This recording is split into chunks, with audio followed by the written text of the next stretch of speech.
আমাদের বানানো ফেসবুকের এআই চ্যাট বটের সাথে চ্যাটিংয়ের মাধ্যমে সরাসরি একটি প্রোডাক্ট কেনার চেষ্টা করি ও তার সক্ষমতা যাচাই করি।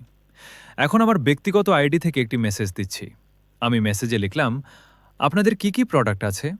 দেখুন, চ্যাটবটটি মানুষের মতো আচরণ করছে, মেসেজ সিন করেছে, এছাড়াও মানুষের মতো টাইপিং করছে। সাথে সাথেই মেসেজের রিপ্লাই দিয়েছে, তাদের কি কি পণ্য আছে তা জানিয়েছে। এরপর আমি মেসেজে লিখলাম, আলু চুই ঝাল ৩ কেজি নিতে চাই। দেখি কি রিপ্লাই দেই। আমি যেহেতু আগে একটা অর্ডারের জন্য বলেছিলাম, তাই জিজ্ঞেস করতেছে আগের পণ্যটিও নিব কিনা। এখন আমি আবার লিখছি, শুধু আলু চুই ঝাল ৩ কেজি নিতে চাই। এরপর কুরিয়ারে পাঠানোর তথ্য দিতে বলতেছে। আমি এখন আমার কুরিয়ারের জন্য তথ্য দিলাম। ওকে, দেখুন, আমাকে পণ্যের দাম ও ডেলিভারি চার্জ সহ বিস্তারিত দিয়েছে।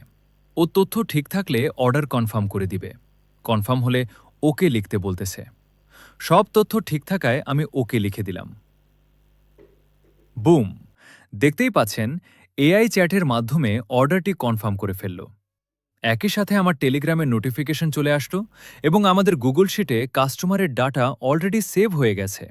কোনো মানুষের টাচ ছাড়াই পুরো প্রসেসটা ব্যাকগ্রাউন্ডে কমপ্লিট।